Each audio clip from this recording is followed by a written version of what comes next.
AP assembly సమావేశాలు రెండో రోజు జరుగుతున్నాయి. మరి ముఖ్యంగా చూసుకుంటే ఇక జగన్మోహన్ రెడ్డి శాసనసభాపక్ష సమావేశంలో నాకు మైకు ఇస్తే సభకి వస్తానన్న వ్యాఖ్యలు అయితే బయటకు వస్తున్నాయి. నిజంగా ఇక ఆ సమయం ఇస్తే జగన్మోహన్ రెడ్డి వెళ్తాడా అసెంబ్లీకి? ఇలాంటివన్నీ డిస్కషన్ చేసే ముందు స్టూడియోలో ఉన్నారు పొలిటికల్ అనలిస్ట్ శ్రీలీల గారు ఉన్నారు. వారిని అడిగే విషయాలను తెలుసుకునే ప్రయత్నం చేద్దాం. నమస్కారం మేడం. నమస్తే అమ్మ. మన అసెంబ్లీ సమావేశాలు ఈరోజు రెండో రోజు జరుగుతున్నాయి. అదే జగన్మోహన్ రెడ్డి తాడేపల్లి కార్యాలయంలో ఆ శాసనసభ పక్ష సమావేశం జరుపుకున్నారు నిన్న. అయితే దాంట్లో అక్కడ మాట్లాడుతూ సమయం ఇస్తే సభకు వచ్చి మాట్లాడతాను అన్న సమాచారం అయితే బయటకు వస్తుంది. నిజంగా జగన్మోహన్ రెడ్డి వెళ్తారంటారా సభకి? జగన్మోహన్ రెడ్డి వెళ్ళడు. ధైర్యం లేదు, అసలు ఆయన ఎదుర్కొనే శక్తి లేదు. ఆయన మొహం అసలు చూపించలేడు ఫస్ట్. ఎందుకంటే అతన్ని ముఖ్యమంత్రిని చేసిన ప్రజల మొహమే చూడటానికి ఇష్టపడని వ్యక్తి. చూసాం కదా, ముఖ్యమంత్రి హోదా రాగానే ఎంత దారుణంగా ప్రవర్తించాడో, ఎలా మారాడో, ఎలా ఫ్లేట్ ఫిరాయించాడో చూసాం. పరదాలు కట్టుకొని తిరిగాడు. ఎక్కడ ఎవరిని కూడా అసలు అడుగు కూడా పెట్టనివ్వాల లోపలికి. పెద్ద పెద్ద కంచెలు కట్టించుకొని ఎక్కడికక్కడే ముళ్ళ కంచెలు వేయించుకున్నాడు అంటే ఇల్లు చుట్టూరా. మరేంటో ఆ జబ్బేంటో మరి. జనాలు ఎవరు ఇప్పుడు ప్రజానాయకుడు అంటే ప్రజల్లోకి వెళ్ళాలి. ఇంటి చుట్టూ ముళ్ళ కంచెలు వేయించుకునేది ఏంటి అసలు? ఈయనేమన్నా అదేదో రాజులు కోట చుట్టూ పెద్ద పెద్ద కందకాలు తవ్వేవాళ్ళంట. వేరే వాళ్ళు వచ్చి మన మీద దాడి చేయ ఆ రోజులు వేరే. ఇప్పుడు ఇతనికి ఎవరున్నారు శత్రువులు? ఈయనే జైలు ఖైదీ, ఈయనే బెయిల్ మీద తిరుగుతున్న జైలు పక్షి, ఈయనకి జైలు మేట్స్ ఉన్నారు. మరి ఈయన దగ్గరకు ఎవరు వస్తారు? ఆయన ప్రాణభయం ఏంటో ఆయనది. ఇక్కడ అసెంబ్లీ గురించి మాట్లాడుకోవాలంటే జగన్మోహన్ రెడ్డి గారు అధికారంలో ఉన్నప్పుడు అసెంబ్లీలో 23 సీట్లు వచ్చి ప్రతిపక్ష హోదాలో ఉన్న టీడీపీని ఏం మాట్లాడాడో మనం వింటే గనక, 4గురిని లాగేస్తే, 5గురిని లాగేస్తే ఇంకా 17 ఎన్నో ఉంటాయి, 16 మీకు ప్రతిపక్ష హోదా కూడా ఉండదు, అసెంబ్లీకి కూడా రాలేరని ఆయన మాటలతో ఆయనే అన్నాడు. మరి ఈ రోజున ఏ ముఖం పెట్టుకొని మైక్ ఇవ్వండి, సీఎం చైర్ ఇవ్వండి, ఇంకా అవసరమైతే స్పీకర్ గారు చైర్ కూడా అడుగుతాడు అనుకుంటా. సరే, ఒకవేళ ఇప్పుడు ఆ సమయం ఇస్తే మైక్ ఇస్తే జగన్మోహన్ రెడ్డి వెళ్తారా? రాడు. మళ్ళీ అది చెప్పట్లేగా, ఫస్ట్ మైక్ అడుగుతాడు, తర్వాత టైం అడుగుతాడు. అడిగిన తర్వాత ఓకే ఇస్తాం రమ్మని అడుగుతున్నారు. ఇప్పుడు అయ్యన పాత్రుడు గారు స్పీకర్ గారు రమ్మంటున్నారు. ఆయన ఏమంటున్నాడు, ఇప్పుడు ఎలానే చెప్తారు, వెళితే ఇవ్వరు అంటున్నాడు. అది ఇంకా విచిత్రం. నువ్వు అసలు వెళ్లకుండా ఎలా తెలుస్తుంది అంటే, ఎందుకురా ఏడుస్తున్నావు అంటే ఎగ్గొట్టానికి అన్నాడంట. అలా ఉంది జగన్మోహన్ రెడ్డి మాటలు. అంటే ఎంతసేపటికి తన ధోరణి ఏంటి?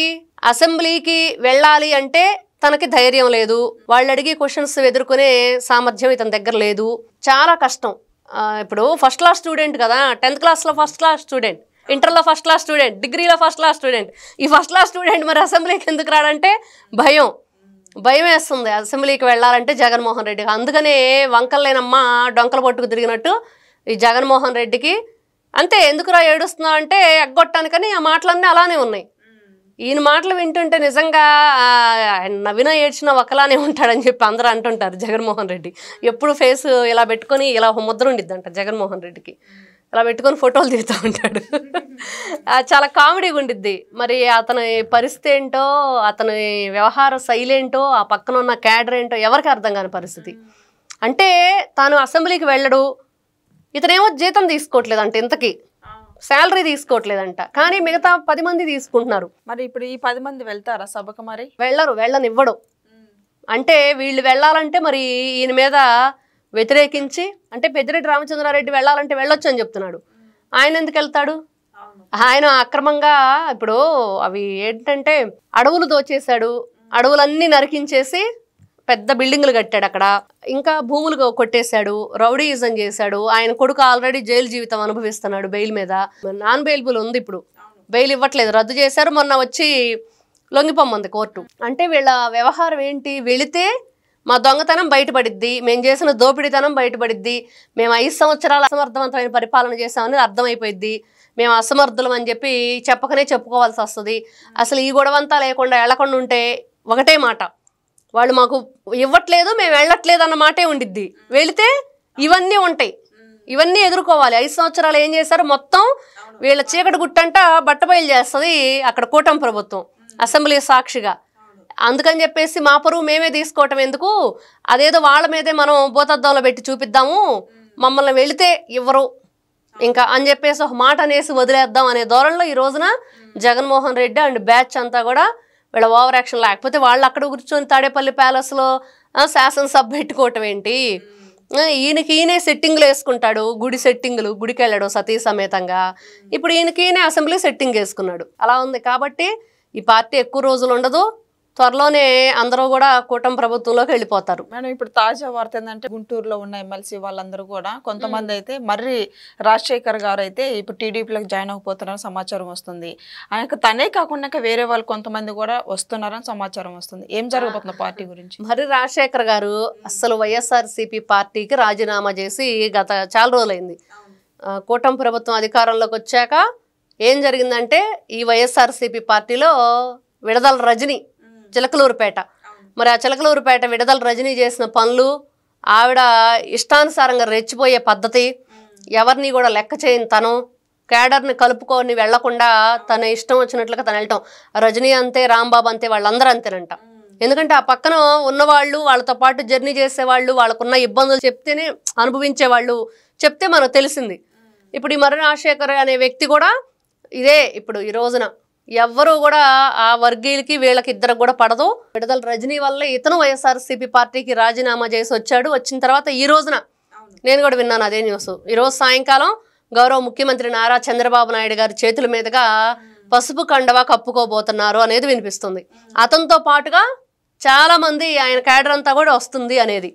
ఎందుకంటే జగన్మోహన్ రెడ్డి మర్రి రాజశేఖర్ గారిని మోసం చేశాడు. ఎమ్మెల్యే సీట్ ఇస్తానని చెప్పి ఇవ్వకుండా మోసం చేశాడు.